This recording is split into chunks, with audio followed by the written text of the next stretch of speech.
चला वळू गाई, चला वळू गाई, बैसू जेऊ एके ठाई, बहु केली वनवन, पाय पिटी झाला शीन, खांदी भार पोटी भूक, काय खेळायाचे सुख, बहु केली वनवन, पाय पिटी झाला शीन, तुका म्हणे धावे, तुका म्हणे धावे, मग अवघे बरवे, बहु केली वनवन, पाय पिटी झाला शीन, पांडुरंगा करू प्रथम नमन, दुसरे चरण संतांची त्यांच्या कृपादाने कथेचा विस्तारू, बाबाजी सद्गुरु दास तुका. नमो ज्ञानेश्वरा, नमो ज्ञानेश्वरा, निवृत्ती उदारा सोपान देवा, नमो मुक्ताबाई त्रिभुवन पावनी, आद्यत्रे जननी देवाची, नमो सद्गुरु तुकया ज्ञानदीपा, नमो सद्गुरु सच्चिदानंद रूपा, नमो सद्गुरु भक्त कल्याण मूर्ती, नमो सद्गुरु भास्करा पूर्ण कीर्ती, श्री संताची ये माता चरणावरी, श्री संताची ये माता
संताची माता चरणावरी, साष्टांग ही करी दंडवत, चला वळू गाई, बैसो जेऊ एके ठाई, बहु केली वनवन, पाय पिटी झाला शीन. सेवे करता निवडलेला अभंग श्रीमंत जगद्गुरु श्री तुकोबारांचा असून, ज्यावेळी गोकुळामध्ये देव अवतीर्ण झाले आणि त्या देवाच्या सान्निध्यामध्ये असणारे जे गोपाळ, त्या गोपाळांचा काय संवाद चालला होता, त्या संवादाचं अनुवाद तुकोबारांनी अभंगामध्ये केलेला आहे बरं का.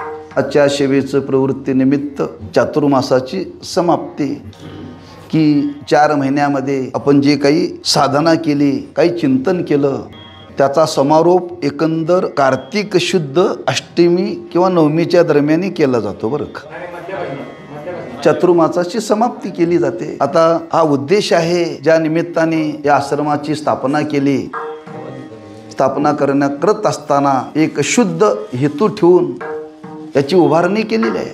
हरिभक्तीपरायण सेवक शेटके गुरुजी आणि हरिभक्तीपरायण भोसले महाराज या उभयतांनी एक उपक्रम हाती घेतला की आपण चातुर्मासामध्ये काहीतरी चिंतन करावं. चातुर्मासामध्ये ज्ञानेश्वरीचं पारायण केलं जातं, चातुर्मासामध्ये गाथेचं पारायण केलं जातं, चातुर्मासामध्ये भागवताचं पारायण केलं जातं, किंबहुना सकल संत गाथेचं पारायण करता येतं. म्हणजे चातुर्मासामध्ये ही एक साधना आहे, पठनही करावं, पण त्या पठनाबरोबर काही अर्थचिंतनही घडावं बरं.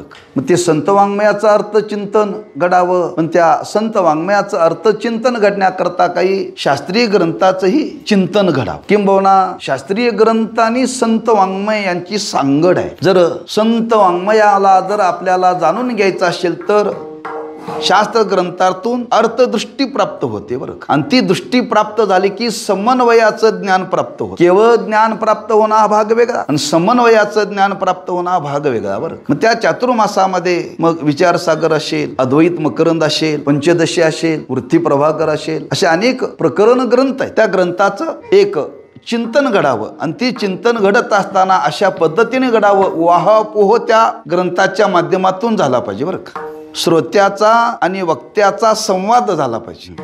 आणि तो चिंतनामध्ये घडतो शास्त्रीय ग्रंथामध्ये बरं का. कीर्तनामध्ये श्रोत्याला बोलण्याकरता वाव नाही बरं का, फक्त वक्त्याने बोलावं. पण अध्ययन आणि अध्यापन करत असताना दोघांना बोलण्याकरता वाव आहे बरं का. म्हणून काही परंपरेमध्ये हा विचार मांडलेला आहे की अध्ययन अध्यापनाची ही परंपरा चिंतनाची आज आपल्या वारकरी संप्रदायामध्ये अधिक करून श्री गुरु साखरे महाराजांच्या घराण्यातून ती चालत आलेली आहे बरं का. ब्रह्मलीन श्री गुरु साखरे महाराज नेहमी सांगायचे, ते म्हणायचे कीर्तन करणं अवघड नाहीये. कीर्तन करणं अवघड नाहीये, पण एखाद्या ग्रंथाचं चिंतन करणं अवघड आहे बरं का, लक्षात ठेवा. आज कीर्तनकाराचा मुलगा कीर्तनकार झाला यात नवल नाही बरं का, नवल नाहीये.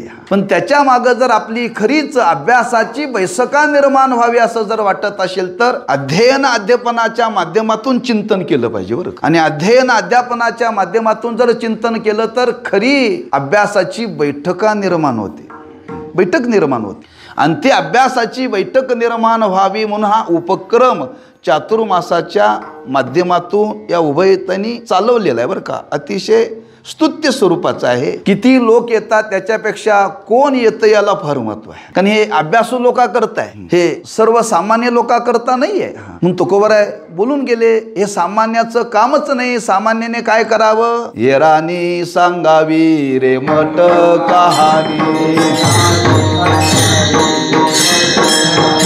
येरानी सांगावी रे मट कहाणी,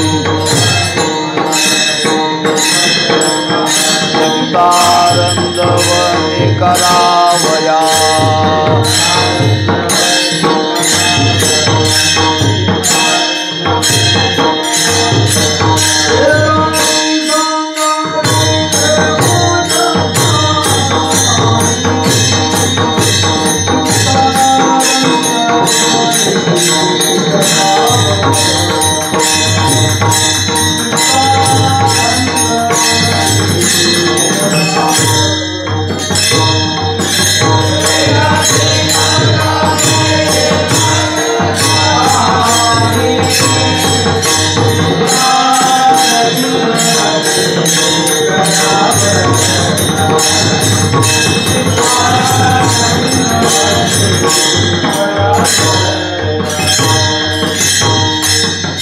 येरानी सांगावी रे मट कहाणी, चित्तारंजवनी करावया. चित्ताचं रंजन करण्याकरता परमार्थ नाही आहे.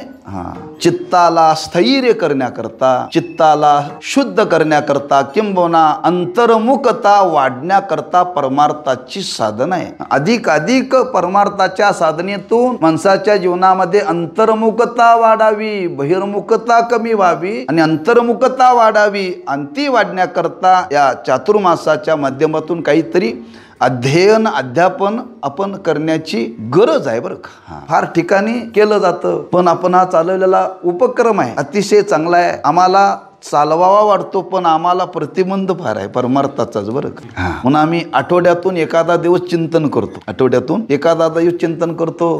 तेही एखाद्याला अडचण आली की थांबतोय बरं का आमचा पाठ. 5च माणसं आहेत, पण 5तला एक जर गैर असेल तर पाठ थांबला आमचा. आधीच रडवं आणि त्यात माहेर आडवं.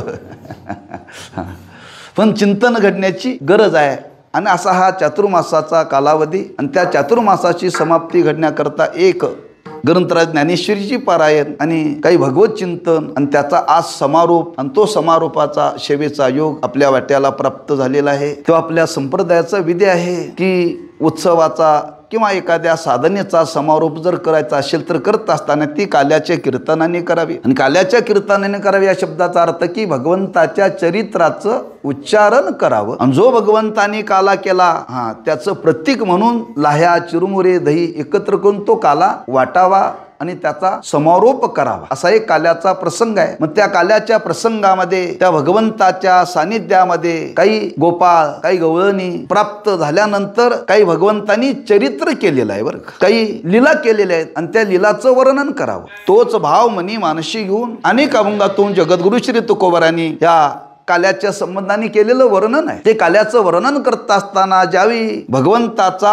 हा द्वापार युगामध्ये झालेला अवतार आहे, त्या अवतारामध्ये भगवंतानी काही कार्य करण्याकरता सवंगडी गोळा केले. बरं, सवंगडी गोळा केले आणि सवंगडी गोळा करून त्या सवंगड्यांना भगवंतानी काही आनंद दिला आणि तो देत असताना खेळाच्या माध्यमातून दिला. बरं, पण तो आनंद भोगण्याकरता त्या सवंगड्याच्या अंतःकरणाची अवस्था कशी असावी? जर भगवंताच्या सानिध्यामध्ये जाऊन जर आपल्याला आनंद जर भोगायचा असेल तर त्याच्याकरता तो सवंगडी अंतर्मुख वृत्तीचा पाहिजे, अंतर्मुख वृत्तीचा पाहिजे. आणि अंतर्मुख वृत्तीचा असेल तर भगवंताच्या सानिध्यामध्ये जाऊन आपल्याला आनंद भोगता येतो. जर अंतर्मुख वृत्ती नसेल तर कीर्तनात येऊन सुद्धा आनंद मिळत नाही. बरं का, अंतर्मुख वृत्ती नसेल तर पंढरीला जाऊन सुद्धा आनंद मिळत नाही, लक्षात. मग ते अंतर्मुखता जीवनामध्ये वाढावी आणि ते अंतर्मुखता जीवनामध्ये वाढावी हा विचार करत असताना त्या भगवंताच्या सानिध्यामध्ये अनेक गोपाळ होते. त्यातले काही गोपाळ एकत्र आलेले आहेत आणि ते गोपाळ या दोघांचे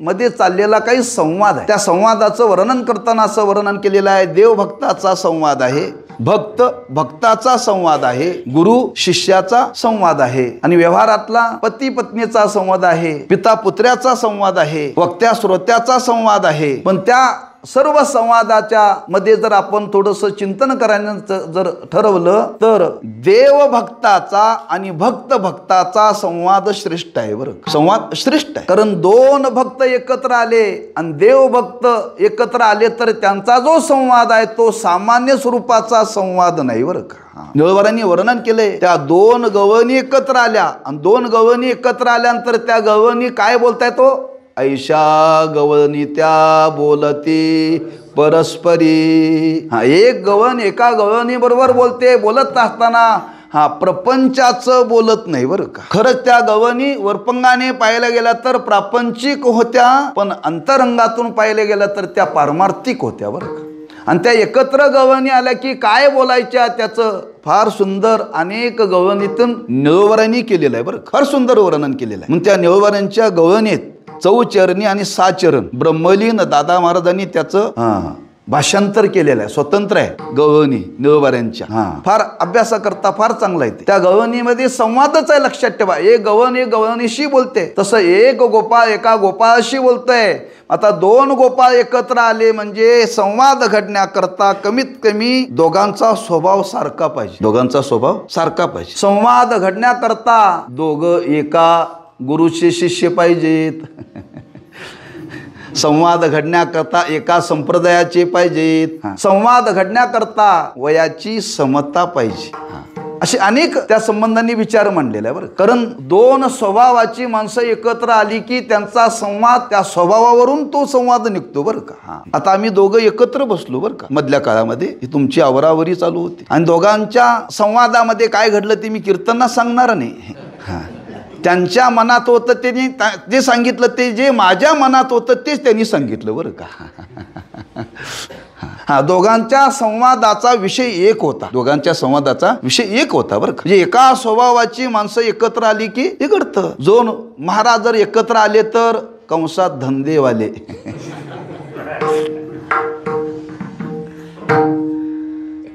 त्यांचा संवाद असतो. बरं का, तसं हे गोपाळ सामान्य नाही आहेत, हे भाव संपन्न आहेत, भगवंताच्या सानिध्यामध्ये राहणार आहेत, त्याच्या अंतःकरणावरती संस्कार आहेत. नुसते संस्कार नाहीत, शास्त्र संस्कार आहेत. बरं, शास्त्र संस्कार आणि शास्त्र संस्कार त्यांच्या अंतःकरणावरती असल्यावर ते दोन गोपाळ संवाद करतायत. खरंच आपलं भाग्य आहे, आपल्याला भगवंताचं सानिध्य प्राप्त झालेलं आहे. म्हणून भगवंताचं सानिध्य प्राप्त झालेलं आहे, पण त्या भगवंताच्या सानिध्यामध्ये जो आम्हाला आनंद आज प्राप्त व्हायला पाहिजे तो होईना. का होईना ते गोपाळ विचार करू लागले. ज्या अर्थी देवाचं सानिध्य प्राप्त होऊन सुद्धा आम्हाला आनंद भोगायला मिळत नाही, त्या अर्थी आमची इंद्रिय बहिर्मुख आहेत, आमची इंद्रिय बहिर्मुख आहेत. मग बहिर्मुख असलेल्या इंद्रियाला अंतर्मुख करावं लागेल. अंतर्मुख केल्याशिवाय हे आपल्याला मिळणार नाहीये. ज्ञानोबांनी हेच वर्णन केलंय. जर परमार्थाचा आनंद भोगायचा असेल तर काय केलं पाहिजे? नाम पाठ मौन प्रपंचाचे नाम पाठ मौन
ज्ञानदेव मनी सगुण ये ध्यान, नाम पाठ मौन प्रपंचाचे वाया व्यर्थ कथा सांडी मार्ग.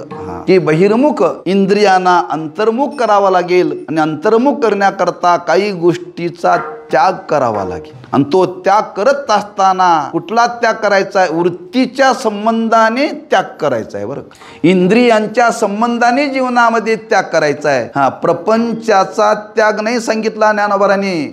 प्रपंचाविषयी मौन धारण करा म्हणून सांगितलं. प्रपंच सोडा म्हणून सांगितलं नाही. बरं का, प्रपंचाविषयी मौन धारण करा म्हणजे प्रपंचाविषयी काहीही वाणीनं बोलू नका. बोलू नका म्हणजे जर परमार्थामध्ये जर साधना करायची असेल तर ती साधना करण्याकरता इंद्रिय अंतर्मुख केली पाहिजेत. आणि ती इंद्रिय अंतर्मुख करण्याकरता अधिकार लागतो. एकाएकी इंद्रिय अंतर्मुख होत नाहीत. म्हणून ते गोपाळ विचार करतायत, खरंच आपण भगवंताच्या सानिध्यामध्ये आलो, भगवंताचं आपल्याला सानिध्य प्राप्त झालेलं आहे. पण जे आपल्याला सुख भोगायला मिळायला पाहिजे त्याच्याकरता आपल्या इंद्रियांचा आपल्याला प्रतिबंध आहे. आपलीच इंद्रिय आपल्याला प्रतिबंध करतात. लक्षात ठेवा. अनेक स्वरूपाने त्याचं वर्णन केलेलं आहे. आपण कीर्तनामध्ये बसलो, घर सोडून आलो, गाव सोडून आलो, कोणाचा संबंध नाहीये, पण इंद्रिय मात्र जाग्यावर नसतात. बरं, इंद्रिय मात्र जाग्यावर नसतात. लक्षात ठेवा. आम्ही असतो कीर्तनात पण इंद्रिय आमची कुठं कुठं फिरतात, कशी कशी फिरतात हे न सांगता तुम्हाला माझ्यापेक्षा जास्त अनुभवाचं आहे. म्हणजे कीर्तनामध्ये बसून सुद्धा आपली इंद्रिय जर जाग्यावर नसेल तर काय ऐकलं हे सुद्धा आपल्याला आपल्या गळी उतरत नाही. लक्षात ठेवा, गळी उतरत. इथं तर भगवंताच्या सानिध्यामध्ये जाऊन आपल्याला ते सुख भोगायचं आहे आणि ते सुख भोगण्याकरता काय करावं म्हणून ते गोपाळ एकमेकाशी बोलतात. एक गोपाळ एका गोपाळाला सांगतो, खरंच आपल्याला एक असणार तत्व आहे, त्याला काय म्हणतात? ब्रह्म. आणि त्याचा आपल्याला अनुभव यावा, त्याच्या ठिकाणी आपल्या चित्ताची स्थिरता व्हावी. आणि चित्ताची स्थिरता होऊन तो अनुभव येण्याकरता काय केलं पाहिजे? तेव्हा त्यांना लक्षात आलं जी आपली इंद्रिय आहेत ना त्या इंद्रियांना ताब्यात घेतलं पाहिजे.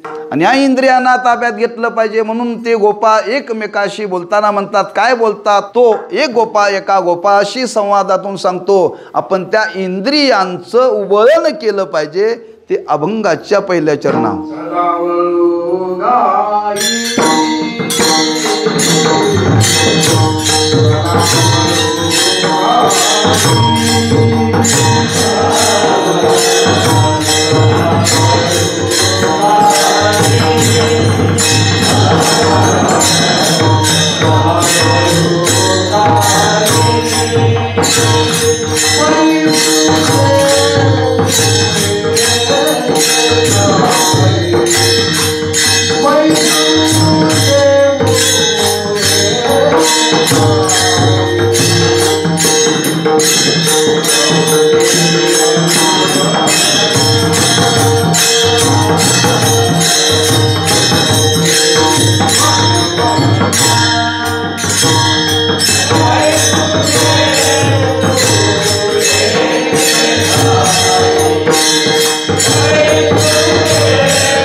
चला वळू गाई बैसो जेवू एके ठाई. चला चौकात उभं राहून म्हणायला लागलेत नाहीत बरं का.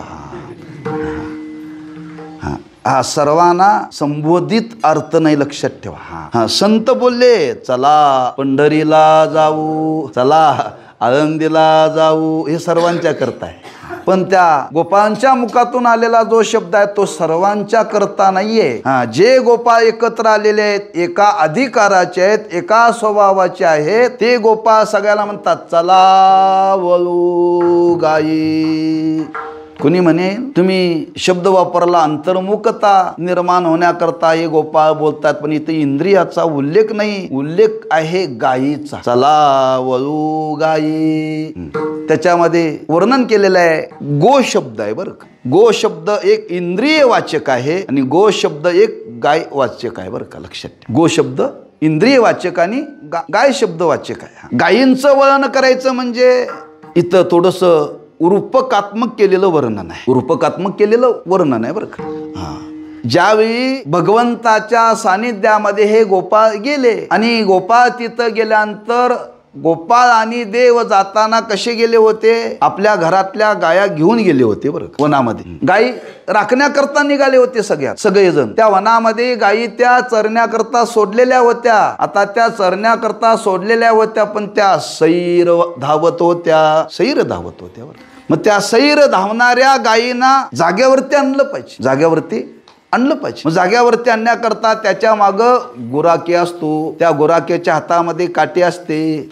गाय जर रस्त्याने जाता जाता एखाद्याच्या बांधाला जर शिरली, तोंड जर घातली, माणसं गायीला बोलतात का गुराख्याला बोलतात? गुराख्याला बोलतात बरं. मी ज्या सुरुवातीला आश्रमामध्ये गेलो, दुपारी 2 तास सेवा करायची, गायी राखायच्या बरं. मग त्या आश्रमाच्या शेजारी एक दुसऱ्याचं शेत, त्या 5-6 गायी आणि एक गाय त्या दुसऱ्याच्या शेतात गेल्यानंतर तो मारायला धावत यायचा मला आमच्याकडे बरं, धावत यायचा. भांडणं व्हायची त्यांची आमची. तो भांडणारा होता बहिर्मुख वृत्तीचा बरं का. नको नको ते घाण बोलायचा.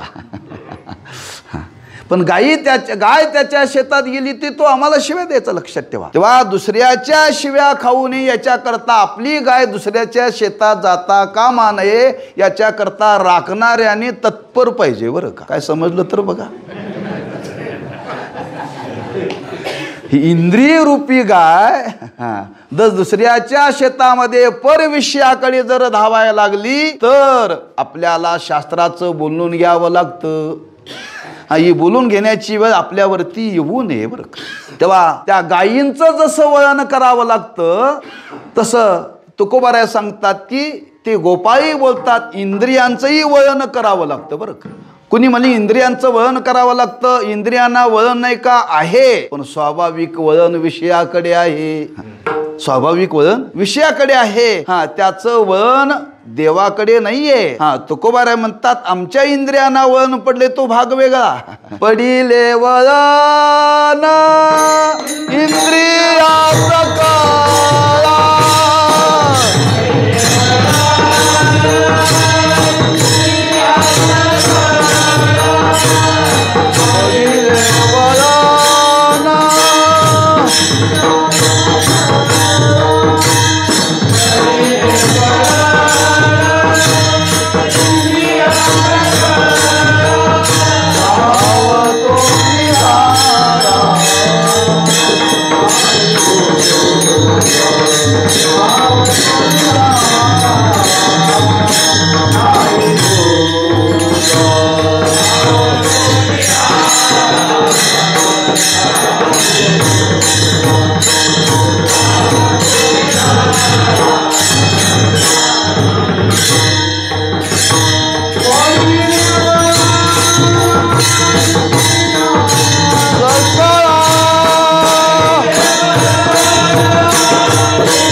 पडिले वळण इंद्रिया सकळा भावतो निराळा नाही दुजा पांडुरंग ध्यानी पांडुरंग मनी जागृती स्वप्नी पांडुरंग. ज्ञानी पुरुषाच्या जीवनाचा विचार केला तर ज्ञानानंतर सुद्धा त्याच्या इंद्रियांना जे वळण असतं ते आमच्या तुमच्यासारखं नसतं बरं का.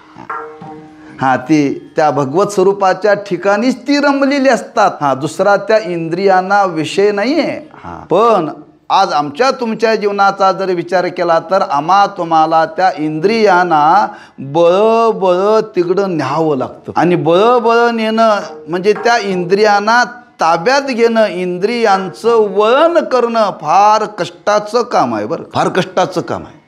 किती कष्टाचं काम आहे. ब्रह्मलीन गुरुवरे साखरे महाराज सांगायचे, ते म्हणायचे 4 म्हशी सांभाळणं सोपं आहे पण एक विद्यार्थी घडवणं फार अवघड आहे बरं का. तो येताना आपल्या स्वभावाला घेऊन आलेला असतो आणि त्याच्या स्वभावातले दोष काढायचे आणि इथले गुण त्याच्या चित्तावरती आदान करायचं हे इतकं सोपं नाही बरं का. हां हां हां, म्हणजे त्या विषयापासून इंद्रियांना आवरण्याकरता किती कष्ट आहेत तिथं वर्णन केले बरं का. म्हणून आमच्या तुमच्या इंद्रियावरती संस्कार आहेत, अनेक जन्माचे संस्कार आहेत, विषयाचे संस्कार आहेत आणि त्या विषयाच्या संस्कारापासून इंद्रियांना आत ओढायचं आहे, ताब्यात घ्यायचं आहे. ती एकदा सांगून येत नाहीत, पुन्हा पुन्हा पुन्हा पुन्हा पुन्हा पुन्हा त्याच्याकरता प्रयत्न करावा लागतो. त्याला म्हणतात इंद्रियांचं वळण करणं बरं. इंद्रियांचं वळण करणं. हा, कानाचा विचार करा, डोळ्याचा विचार करा, मनाचा विचार करा, वाणीचा विचार करा. हा, काय विचार करा. जे ऐकू नका म्हटलं की कानाला वाटतंय ऐकावं बरं का. जे बघू नका म्हणून सांगितलं की डोळ्याला आवडते ते बघावं. ज्याचं मनाने ध्यान करू नये असं सांगितलं ते ध्यान करण्याकरता प्रवृत्त होतं. जे वाणीने बोलू नये म्हणून सांगितलं ते बोलण्याकरता वाणी प्रवृत्त होते. त्या वाणीला आवरावं लागतं. हा, नितींद्रियाला आवरावं लागतं. हा, कानाला आवरावं लागतं, किंबहुना घ्राणेंद्रियांना आवरावं लागतं. प्रत्येक इंद्रियाला आवरावं लागतं. आवरता आवरता साधक शिनून जातो बरं. फार कष्टाचं काम, अतिशय कष्टाचं काम आहे. हा, इंद्रियांचं वळण करणं इतकं सोपं नाहीये, फार कष्टाचं काम आहे. म्हणून बरेच लोक या भानगडीत पडतच नाहीत बरं का. या भानगडीत लोक म्हणतात ती भानगड, एवढं त्या इंद्रियांना ताब्यात घ्या, त्या इंद्रियांना पुन्हा पुन्हा सांगा, पुन्हा पुन्हा ती इंद्रिय ताब्यात ठेवा.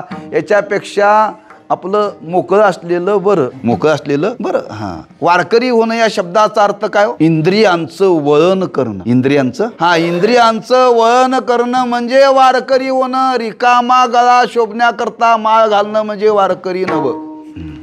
परवा दिवशी एकाने फोन केला, ताजी बातमी सांगतो तुम्हाला. म्हणजे महाराज माळ घालायचे. म्हणजे कधी, आज म्हटलं आपल्याला वेळ नाही, उद्या 2 दिवसांनी फोन करा. म्हटलं ठीक आहे. कुणाला माळ घालायचे आहे. म्हणजे त्याचं दुकान आहे, कशाचं, सलूनचं दुकान आहे. मग काय व्यसन का. हो, त्याची बायको आली, ह्याला काहीतरी कुठंतरी नेऊन घाला. मी त्याला सांगितलं व्यसन सोडण्याकरता माळ नाही, व्यसन सोडण्याकरता औषधाची व्यवस्था आहे, तिथं जा आणि ती त्याला औषधाचा उपचार करा. व्यसनाच्या पासून दूर होण्याकरता माळ हा हे साधन मांडलेलं नाही. मी त्याला सांगितलं जर माळ घातली तर रोज तो हरिपाठ म्हणणार आहे का. रोज मंदिरामध्ये दर्शनाला येणार आहे का. 15 दिवसाला एकादशीला कीर्तन ऐकणार आहे का. दिवसभर नामस्मरण करणार आहे का. तंबाखू सोडणार आहे का. गुटखा सोडणार आहे का. म्हणजे महाराज विचार करतो आणि फोन करतो. म्हटला केला, अजून फोन आला नाही.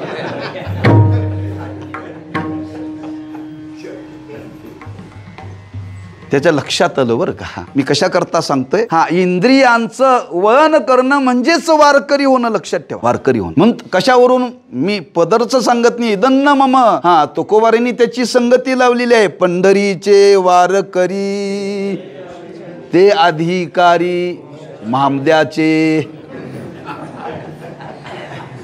ते अधिकारी मोक्षाचे. हा, अरे तो अधिकार आहे. इंद्रियांचं वळण केलं पाहिजे आणि त्या इंद्रियांचं वळण करण्याकरता ते गोपाळ विचार करतायत, संवाद करतायत. चला वळू गायी. म्हणून रूपकातून एक वर्णन केलेलं आहे, त्याची संगती आहे, तुकोबरांनी केलेली संगती आहे बरं का. ज्यावेळी गोपाळ भगवंताच्या सानिध्यामध्ये आले आणि सानिध्यामध्ये आल्यानंतर भगवंतांनी सांगितलं गोपाळांना गायींचं वळण करा बरं का, गायींचं वळण करा. सर्व गोपाळ म्हटले देवा हरकत नाही, आम्ही गायींचं वळण करतो, पण आमच्या ह्या गायींच्या कळपामध्ये एक अतिशय खोडगीर गाय आहे. हा, आणि ती काय आमच्या ताब्यात येत नाही देवा, आम्ही बाकीच्या गायी वळतो, फक्त मनेरी नावाची गाय देवा तू वळायचं काम कर, मनेरी नावाची गाय तेवढं तू ताब्यात घेण्याचं काम कर, असं गोपाळ देवाला सांगतात. मनेरी नावाची गाय जर एकदा ताब्यात आली तर इंद्रिय रूपी गायी त्याच्या मागं आपोआप येतात बरं का. पण पहिल्यांदा मनेरी नावाच्या गायीला ताब्यात घेतलं पाहिजे, फार कठीण आहे, म्हणून भगवंतावरती जबाबदारी गोपाळाने सोपवली, बाकीच्या आम्ही घेतो. आहे का अभंगपाठ?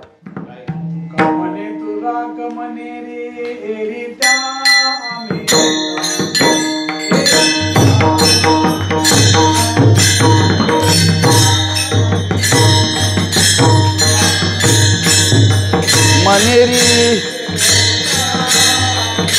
गाई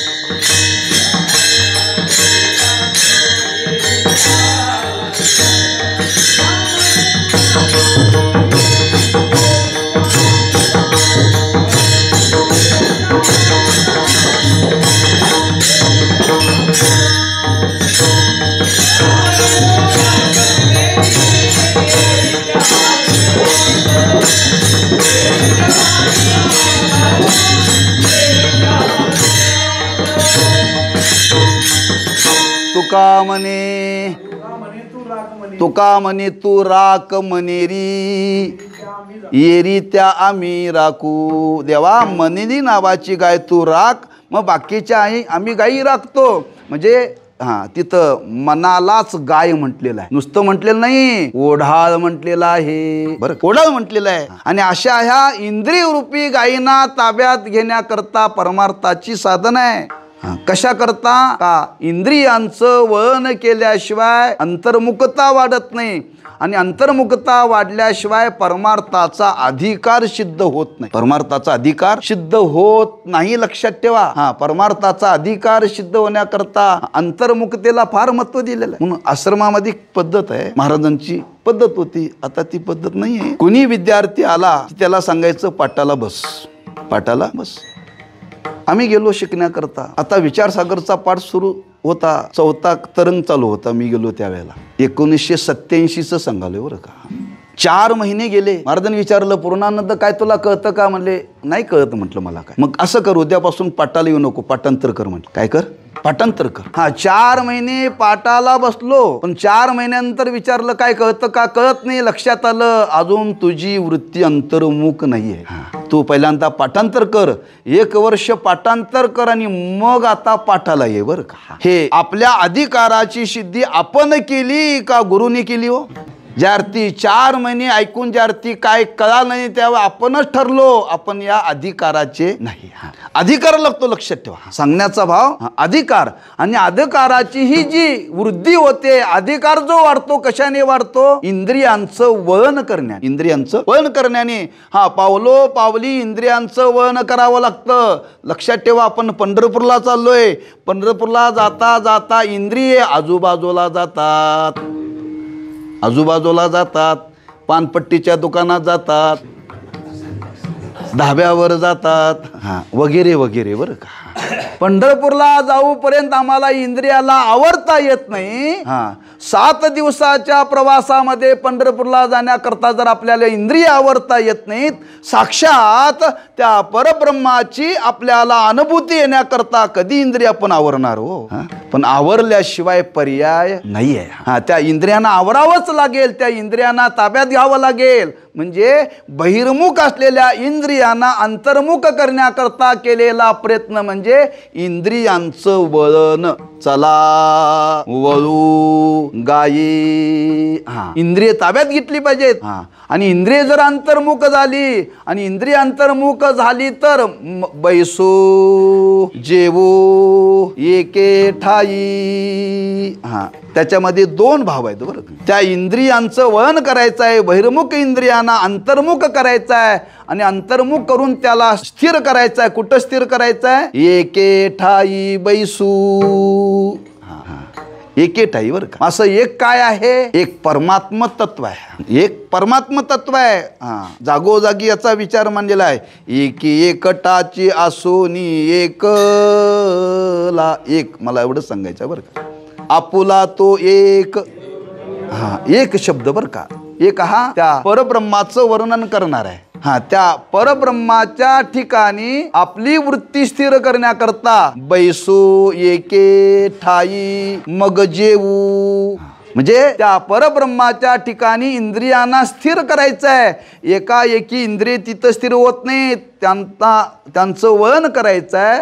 वळण करून ती शुद्ध करायची आहेत आणि शुद्ध केल्यानंतर मग बरं का बैसू जेवू एके ठाई. एक विचार आहे. दुसरा विचार आपल्याला सांगतो, माणसाने एक ठिकाणी बसून जेवावं. एक ठिकाणी बसून जेवावं. म्हणून तुम्ही घरामध्ये रोज जेवताना तुमची जेवाची जागा ठरलेली आहे का रोज वेगळी आहे?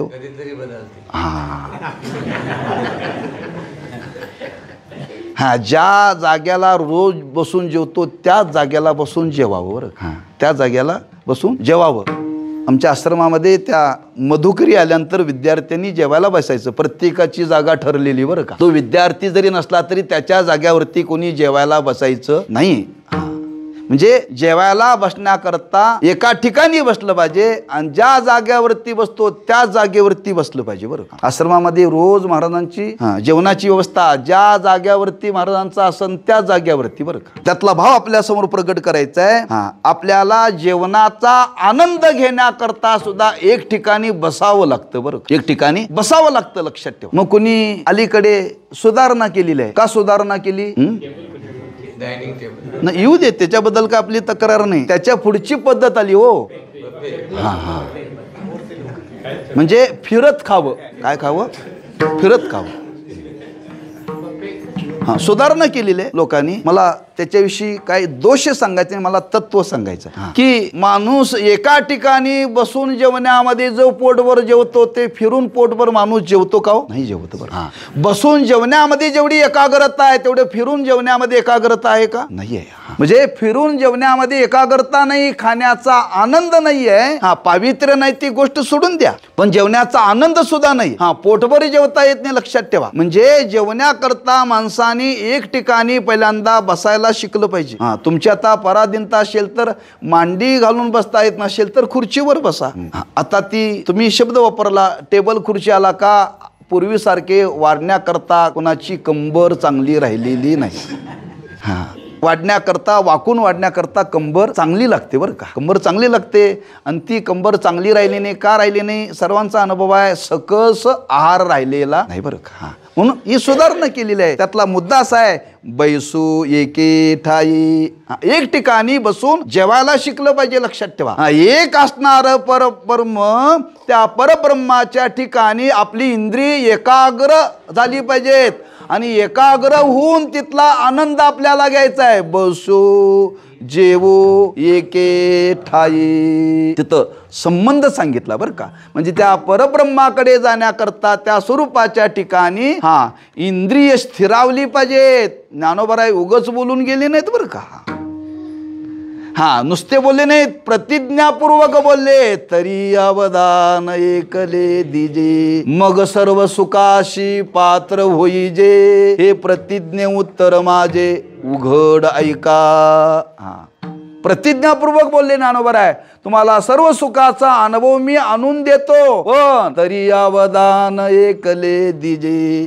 तेच गोपाळ बोलतायत. हा गोपाळातला संवाद आहे, लक्षात ठेवा. म्हणजे गोपाळ एका अधिकाराचे होते, एका स्वभावाचे होते आणि एका देवाचे भक्त होते आणि त्या देवाच्या संबंधाने ते बोलतायत. खरंच हे गोपाळ त्या गोपाळांना म्हणतो, आपण आपल्या इंद्रियांचं वळण करायचं आहे आणि त्या इंद्रियांचं वळण करायचं म्हणजे काय? त्या परमात्मा स्वरूपाच्या ठिकाणी इंद्रिय स्थिरावली पाहिजेत आणि ती इंद्रिय स्थिरावण्याकरता तिथं स्थिर झाल्यानंतर जो मिळणारा आनंद आहे तो अवर्णनीय आहे. पण हा आनंद सेवन करण्याकरता त्या इंद्रियाला त्या ठिकाणी स्थिर करण्याकरता प्रयत्न केला पाहिजे. पण प्रयत्न करण्याकरता आमच्या आयुष्याचा आतापर्यंत बराच काल गेला. तो कसा गेला, असा गेला, असा गेला.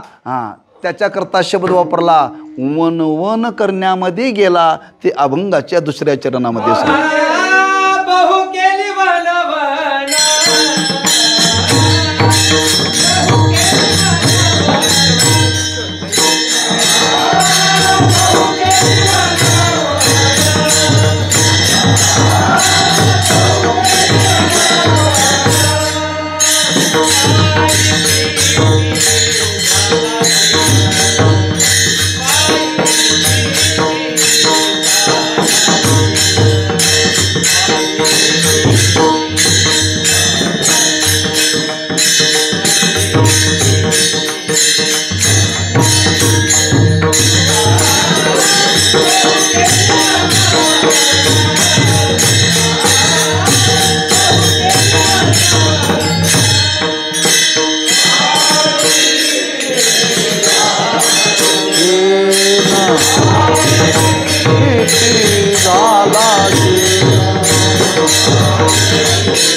बहु केली वनवन पाय पिटी झाला शीन. आतापर्यंत आमच्या आयुष्याचा जो काळ गेला ना तो वन वन करण्यामध्येच गेला.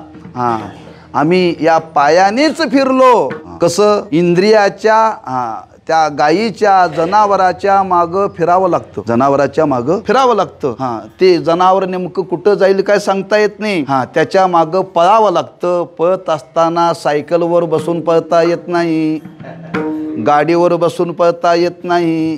पायानेच त्याच्या मागं जावं लागतं बरं का. एखादं इंद्रिय, एखादं जनावर जर एखाद्याच्या शेतामध्ये शिरलं, दूर गेलं, तर त्या जनावराला जाग्यामध्ये आणण्याकरता किती फिरावं लागतं. आणि फिरण्यामध्ये पायाने प्राप्त होणारा शीन किती आहे तेच आपल्या जीवनाकडे लावा बरं. आतापर्यंत आपण या विषयाच्या संबंधाने फिरलो. किती फिरलो? 84 लक्ष योनी फिरलो. ही वनवन आहे, ही वनवन आहे बरं का. नंतर महाराजांनी वर्णन केले दुरून आलो मी गा दुःख झाले दारुण यावया येतवरी होते हेची कारण दुर्लभ भेटी तुम्हा पायी झाले विनवितो तुका संता दोन्ही कर जोडून दाते ओ दान करा जाते पंढरपुरा न्यामज तेतवरी दाखवा अकमाचा सोयरा दुरोनी. या विषयाच्या संबंधाने आम्हाला अनेक योनीमध्ये फिरावं लागलं. अनेक योनीमध्ये फिरणं हे वनवन फिरणं आहे बरं का. नुसतं नाही शब्द वापरला बहु केली वनवन. एवढे आमचे जन्म गेले, एवढे जन्म गेले बहु. त्याचं गणित नाही बरं का. आणि ते प्रवास करता आम्ही पायाने केला. आणि पायाने करता करता केली पाय पिटी बहु झाला शीन. बहु वनवन केली, पायी पेटी झाला शीन. पण तो नुसता शीन नाही, बहुशीन झाला बरं का. म्हणजे आम्ही एवढे जन्म घालवले पण पदरात काहीच नाही बरं, काहीच नाही. मग पदरामध्ये काय? शीनच आहे, शीनच आहे. म्हणजे आतापर्यंत आम्ही आमच्या इंद्रियाच्या मागं मागं फिरलो. आणि इंद्रियांच्या मागं मागं फिरण्यामध्ये अनेक योनीमध्ये जन्म घेता घेता आमचा एवढा काळ गेला. त्या फिरण्याला वनवन म्हटलेलं आहे. पण पदरामध्ये मात्र काही आज आम्हाला प्राप्त झालेलं नाही. आमच्या वाट्याला शीनाला शीनच पदरामध्ये पडला. मग आता तो शीन जीवनातला जावा असं वाटत असेल तर शीन कधी जातो? जेवल्यावर. कधी जातो शीन? इथं शब्द वापरलाय ना, पाय पिटी झाला शीन. शीन कधी जातो? अनेक जन्म मरण्याच्या फेऱ्यातून प्राप्त झालेला शीन कधी जातो? कधी जातो? हा हा, भाग गेला शीन गेला, भाग गेला शीन गेला.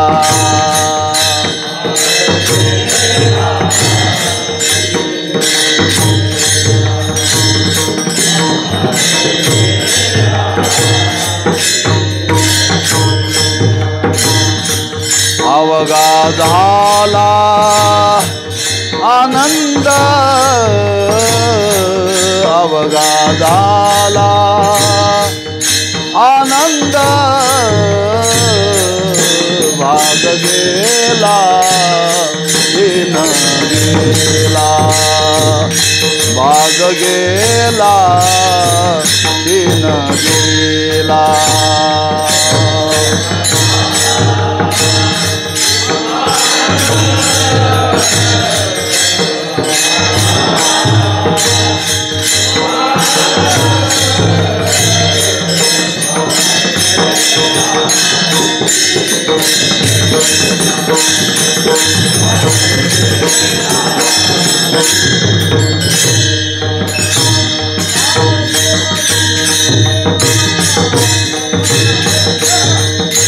भाग गेला शीन गेला,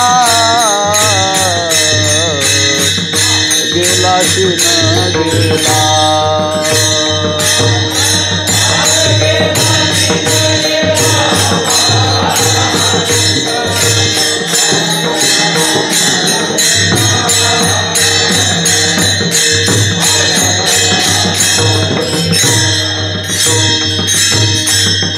भाग गेला शीन गेला, अवघा झाला आनंद, बहु केली वनवन, पाय पिटे झाला शीन. आज शीन आपल्या वाट्याला आलेला आहे, कारण एकच, इंद्रियाच्या माग फिरल्यामुळं. ज्यावेळी जीवनामध्ये बहिर्मुखता असते आणि बहिर्मुख इंद्रिय विषयाच्या माग धावतात आणि विषयाच्या माग धावण्यामध्ये आपल्याला शीन प्राप्त होतो. पण असं का जीवनामध्ये घडलं? त्याचं एकच कारण आहे, त्या इंद्रियाच्या माग धावण्याचं कारण, इंद्रिय बहिर्मुख होण्याचं कारण. तुकोबराय त्या गोपाळांच्या मुखातून वर्णन करतात. ते गोपाळ सांगतात, खरंच आम्ही ह्या इंद्रियांचं वळण करण्याकरता प्रवृत्त झालो, पण ते करता करता आम्हाला कष्ट एवढे झाले, एवढे कष्ट झाले, एवढे कष्ट झाले, पण जो आम्हाला आनंद मिळाला पाहिजे तो आनंद मिळाला नाही. का मिळाला नाही? तर ह्या इंद्रियाच्या संबंधाने विषयाच्या संगतीत गेल्यानंतर दोन प्रकारचं ओझं निर्माण होतं. अहममतेचं ओझं, बरं.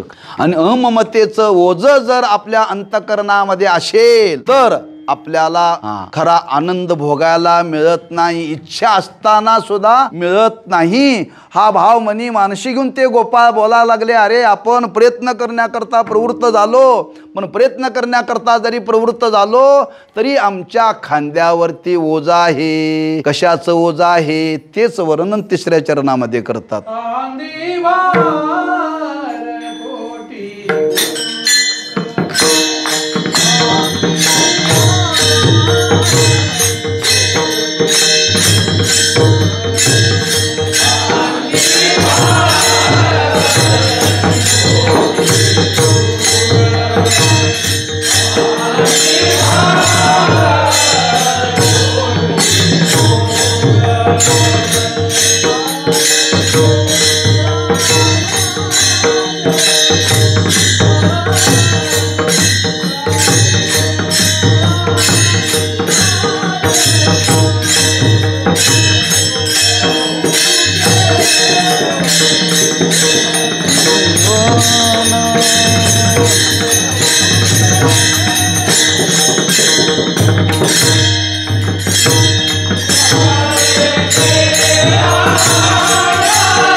खांदी भार पोटी भूक काय खेळायाचे सुख.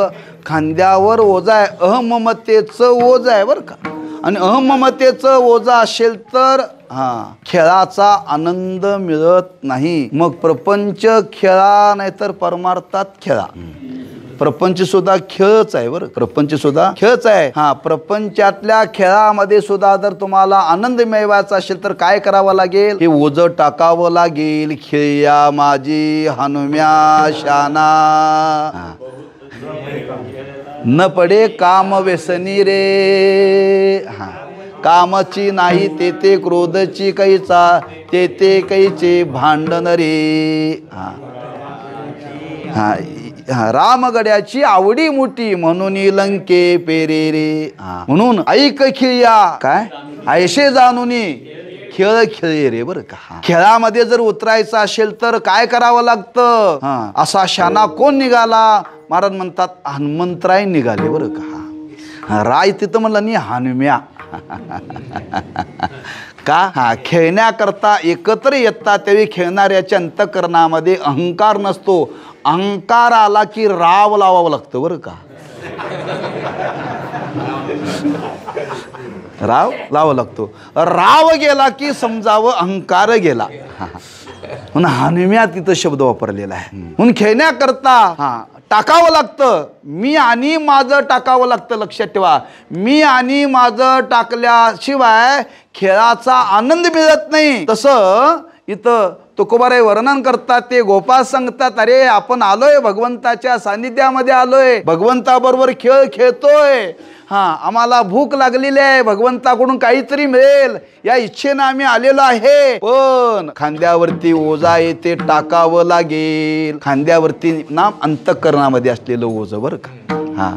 ते अहममतेचं ओझं आणि ते टाकल्याशिवाय आपल्याला हा आनंद मिळणार नाही. म्हणून खांदी भार पोटी भूक काय खेळायाचे सुख, बहु केली वनवन पाय पिटी झाला शेन. ते गोपाळ सांगतायत, एकमेकाशी बोलतायत. हे बघा आता आपल्याला थोडीशी धावाधाव करावं लागेल बरं, प्रयत्न करावा लागेल. आपण भगवंताच्या सानिध्यामध्ये आलोय, त्या देहाचा भरवसा नाहीये, क्षणभंगूर नाही भरवसा. तेव्हा ही अंतर्मुख होण्याकरता जी आपल्याला साधना करायची आहे, त्या साधने करता ते गोपाळ एकमेकाला सांगतायत, आता काय करा, धावा धाव करा. धावा धावा म्हणजे आता त्याच्याकरता तुम्ही तुमची साधनेची गती वाढवा.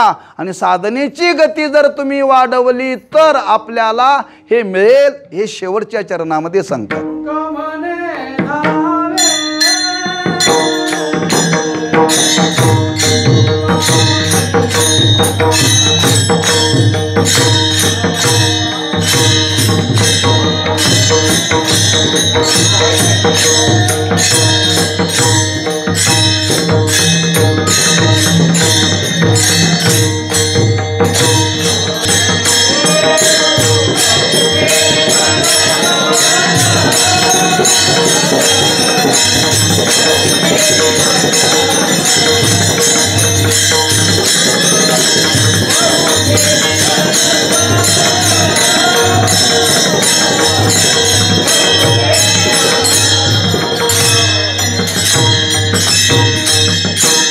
तुका म्हणे धावे मग अवगे बरवे.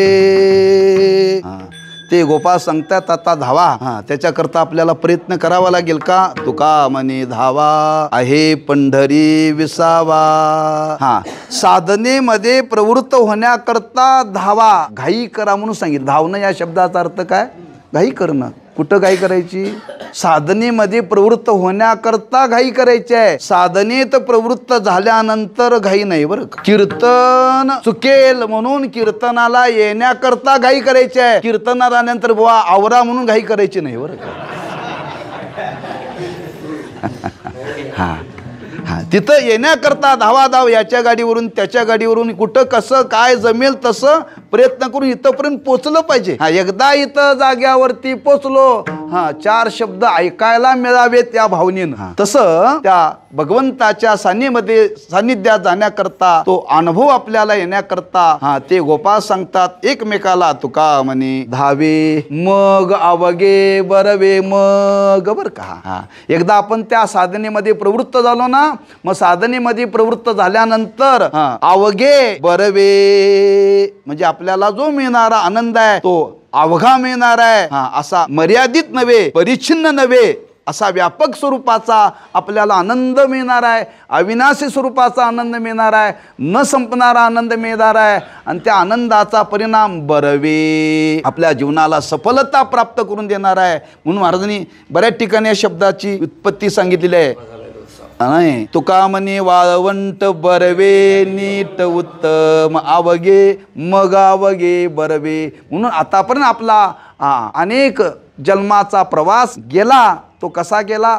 बहु केली वनवन पाय पिटी झाला शेण. झालेला प्रवास होऊ द्या, पण आता इथून पुढं मात्र ह्या शीन आपल्या जीवनामध्ये शिल्लक राहू नये याच्याकरता आपण त्या इंद्रियांचं वळण केलं पाहिजे. आणि इंद्रियांचं वळण करून त्या स्वरूपाच्या ठिकाणी आपण एकदा स्थिरावलो, एकदा स्थिरावल्यानंतर जो मिळणारा आनंद आहे त्या आनंदाला चित्त बैसू जेवू एके ठाई बहु केली वनवन पाय पिटी झाला शेण विठोबा रखुमाई.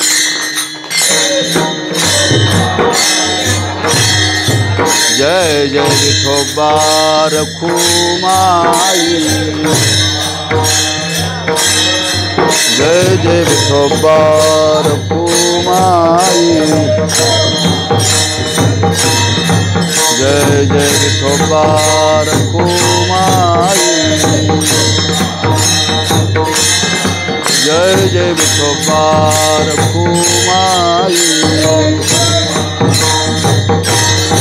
जय जय विठोबा रखुमाई. कुंडलिक वरदारी विठ्ठल श्री ज्ञानदेव तुकाराम विठोबा रखुमाई. जय जय विठोबा रखुमाई. जय जय विठोबा रखुमाई. कुंडलिक वरदा श्री ज्ञानदेव विठोबा रखुमाई. जय जय विठोबा रखुमाई. जय जय विठोबा रखुमाई. विठोबा रखुमाई.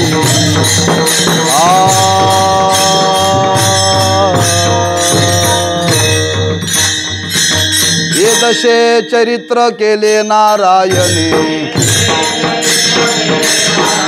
हे दशे चरित्र केले नारायणे. रांगता गोदने राखिताये.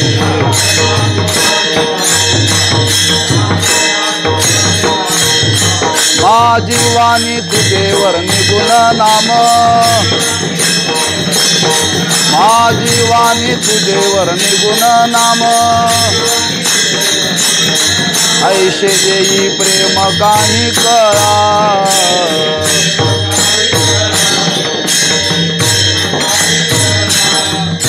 ये दशे चरित्र केले नारायणे. रांगता गोदने राखिताये. माझी वाणी तुझेवर निगुण नाम. ऐशे देई प्रेम काही कळा. 5 मिनिटामध्ये चरित्र सांगणार आहे बरं का. जे मला तुमच्याकरता सांगायचं होतं ते माझं सांगून झालेलं आहे.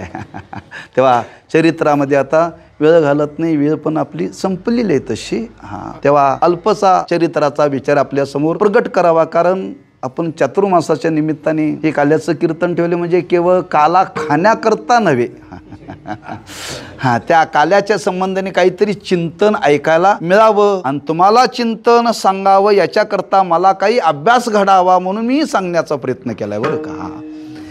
कारण सांगितल्याशिवाय अभ्यास घडत नाही. माना करता आणि धना करता हे नाही लक्षात ठेवा. आपल्या जवळ असलेलं ज्ञान दुसऱ्याला दिलं की आपलं ज्ञान वाढतं. हा त्याच्या मागचा भाव आहे. तेव्हा भगवंताने चरित्र केलेलं आहे. ए दशे चरित्र केले नारायणे रांगता गोदने राखिता. रांगत असताना भगवंतानी चरित्र केलं. गायी राखत असताना भगवंतानी केलेलं चरित्र भगवंताचं चरित्र दिव्य स्वरूपाचं आहे बरं का. चरित्राचं वर्णन करावं असा विधी आहे. आणि भगवंताच्या चरित्राचं वर्णन करण्यामध्येच आपल्या जीवनाला शुद्धता आहे बरं. शुद्धता आहे. हा भगवंताचं चरित्र आचरणात आणायचं नाही. दिव्य स्वरूपाचं आहे, अनाकलनीय स्वरूपाचं आहे. हा ब्रह्मादिक देवाना भगवंताच्या चरित्राचा थांग पत्ता लागणार नाही. ब्रह्मादिका नकळे खोल ते हे अकळ धरियले. किंवा महाराजांनी वर्णन केले नवल केवडे केवडे नकळे कानोबाचे कोडे. म्हणून भगवंताच्या चरित्राचं उच्चारण करावं. जो कोणी भगवंताच्या चरित्राचं उच्चारण करतो, भानुदास महाराज म्हणतात त्याच्या पापाची चोरी देव करतो बरं का.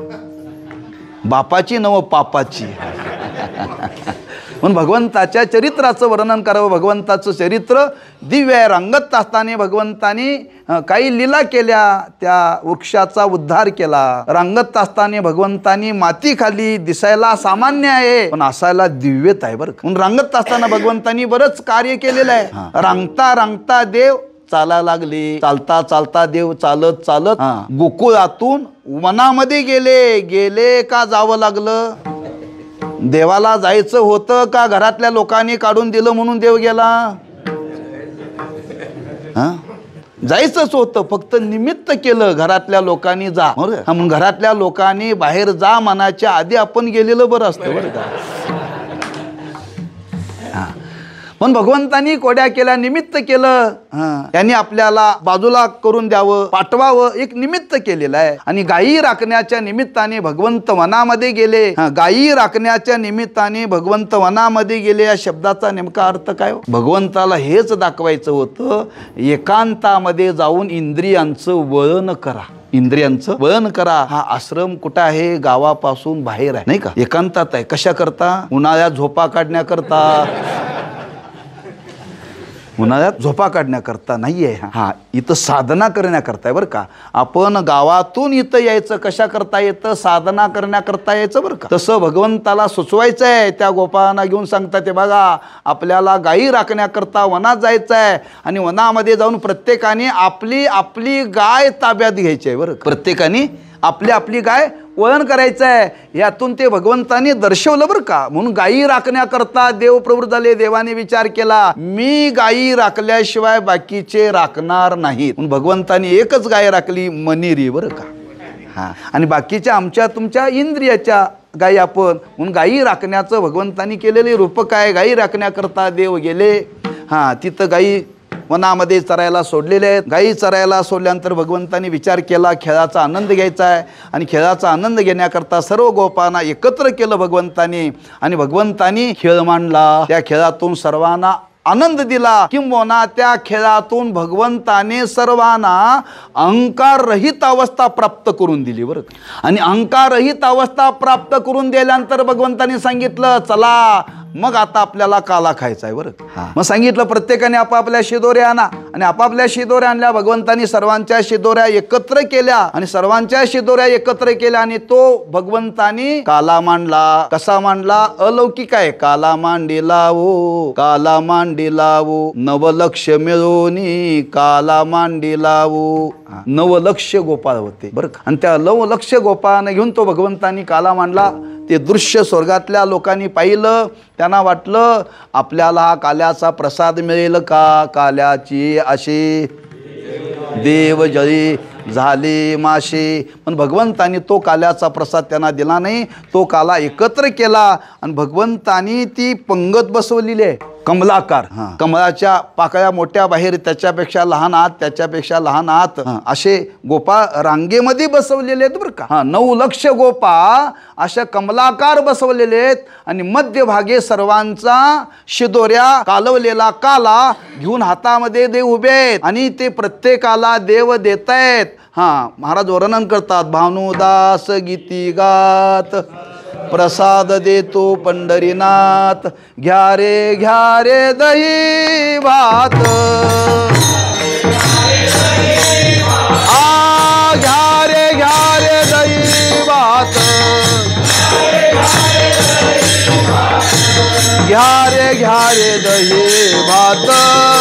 आम्हा देतो पंढरीनाथ, आम्हा देतो पंढरीनाथ, आम्हा देतो पंढरीनाथ.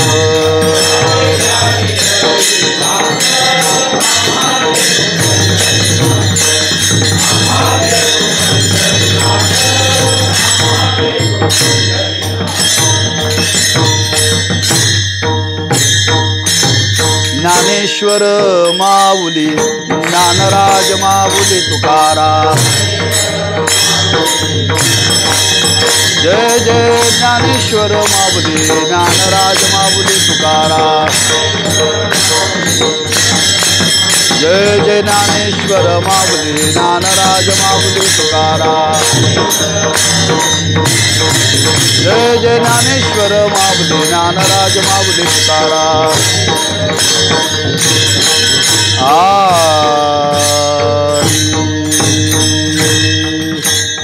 चला वळू गायी बैसू जेवू एके टाई, बहु केली वनवन पाय पिटी झाला शीन. खांदी भार पोटी भूक, काय खेळायाचे सुख. तुका मने धावे मग अवगे बरवे, बहु केली वनवन पाय पिटी झाला शीन. वेळेची मर्यादा मनी मानशी घेऊन काहीचा विचार या काल्याच्या प्रसंगाच्या निमित्ताने सांगण्याचा प्रयत्न केला. जसे ते गोपाळ एकत्र आलेले आहेत आणि संवाद करतायत, आपल्याला इंद्रियांचं वळण करायचं आहे. तोच आदर्श आमच्या जीवनामध्ये आपण घ्यायचा आहे. आपणही परमार्थाच्या साधनेमध्ये प्रवृत्त झालेला आहोत, तेव्हा आपणही खेळीमेळीने परमार्थ करायचा आहे. पण खेळीमेळीने परमार्थ करत असताना जेणेकरून आपापल्याने आपली इंद्रिये वळण करण्याचा प्रयत्न करा. दुसऱ्याचे दोष काढण्यामध्ये आयुष्याचा काळ घालवू नका. तशी सद्बुद्धी, तसं सामर्थ्य त्या भगवंताने आम्हा तुम्हाला द्यावं आणि हळूहळू का आमची इंद्रिय बहिर्मुख असलेली अंतर्मुख व्हावी आणि एकदा एक असणारं ते परब्रह्म, त्या परब्रह्माच्या ठिकाणी आमची वृत्ती एकरूप व्हावी. नाम जीव ब्रह्मैक्य बोधाला आपण प्राप्त व्हावं आणि तो आनंद आमच्या जीवनामध्ये प्राप्त व्हावा. हीच त्या भगवंताच्या संत महात्म्यांच्या चरणी प्रार्थना करून शेवेला पूर्णिराम द्विपायाच्या प्रसादी काही बोलिलो विनोदे. मज क्षमा करणे संती नवे अंगभूत युक्ती, नोहेया उपदेश तुमचे बडबडिलो शेष. तुमच्या कृपेचे पोसणे जन्मो जन्मी तुका म्हणे तुकाराम. तुकाराम तुकाराम तुकाराम.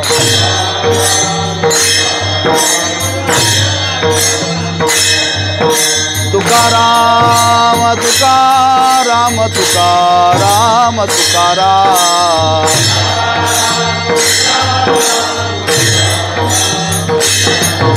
तुकाराम तुकाराम तुकाराम तुकाराम.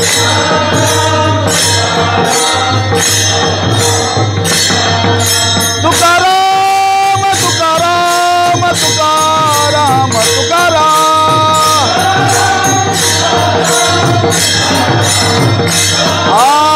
तुकाराम तुकाराम तुकाराम.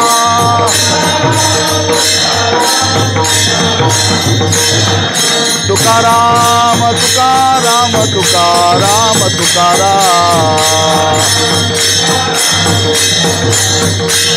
कुंडली गवरदा श्री ज्ञानदेव. तुकाराम तुकाराम तुकाराम तुकाराम.